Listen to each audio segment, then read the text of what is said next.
बुद्धिहीन हिरन। एक समुद्र के घाट पर एक लोमड़ी कई दिनों से रह रही थी। वह सभी जगह घूमने पर भी उसे अच्छा खाना ना मिलकर बहुत दिन हो गए थे। एक दिन वह लोमड़ी अच्छा मांस के लिए एक पास के जंगल में गई थी। उस जंगल में वह बहुत घूमी थी। आखिरकार में लोमड़ी को एक हिरन मिला। उसे अपने होशियारी से भोजन बनाने के लिए सोचने लगी। इतने में ही वह हिरन लोमड़ी के पास आकर कहने लगी, दोस्त, मैं आपको कभी भी इस जंगल में नहीं देखी थी और तुम कहाँ रहते हो? ऐसे बेगुनाही से पूछी।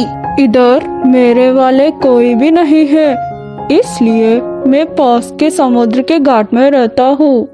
ऐसे लोमड़ी ने जवाब दिया। क्या समुद्री घाट? मैंने तो ऐसे कभी नहीं सुना, बोलकर हिरन हैरानी से देख रही थी। मेरे सामने पूरा पानी ही पानी है। इतना पानी है कि समुद्र के उस पार भी नहीं दिखता। अगर तुम मेरे साथ आते हो तो समुद्र बताऊंगा। ऐसे लोमड़ी बोली। समुद्र कैसा दिखता होगा, यह सोचकर हिरन लोमड़ी के साथ चलने लगी। वह दोनों जंगल में चलने के बाद थोड़ी देर में समुद्र के पास पहुंच गए थे। समुद्र को पहली बार देखकर हिरन खुशी से उछलने लगी। उसी वक्त समुद्र की लहर उछलते हुए समुद्र के किनारे आने लगी। उस लहरों को दृश्य देखकर लोमड़ी, आओ लहरों आओ, मेरे दोस्त तुम्हें देखना चाहता है, उसे देखकर तुम वापस चले जाना। ऐसे लोमड़ी बोली। लहरें आकर चली गई। जैसे लोमड़ी ने कहा वैसे होने पर हिरन आश्चर्यचकित हो गया।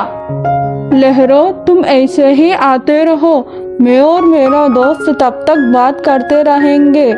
वैसे लोमड़ी हिरन से बात करने लगी। लहरें आने लगी और जाने लगी। लोमड़ी और हिरन बहुत देर तक बात करने लगे। थोड़ी देर बाद हिरन, तुम्हारे अधिकार में रहने वाले समुद्र को देखकर मुझे बहुत खुशी मिली। उसमें एक बार नहाने का मन हो रहा है, मैं जा सकती हूँ क्या? वैसे पूछने लगी हिरन। उसी समय का इंतजार करते हुए लोमड़ी जाने के लिए बोली। समुद्र में हिरन जाने लगी। थोड़ी देर गई कि नहीं, एक बड़ा सा लहर हिरन को डुबा लेकर गई और हिरन उस लहरों के वजह से सांस न ले पाई। इसी वजह से हिरन समुद्र के किनारे पड़कर मर गई। बाद में लालची लोमड़ी उसका योजना कामयाब होने की खुशी में हिरन का मांस खाने लगी।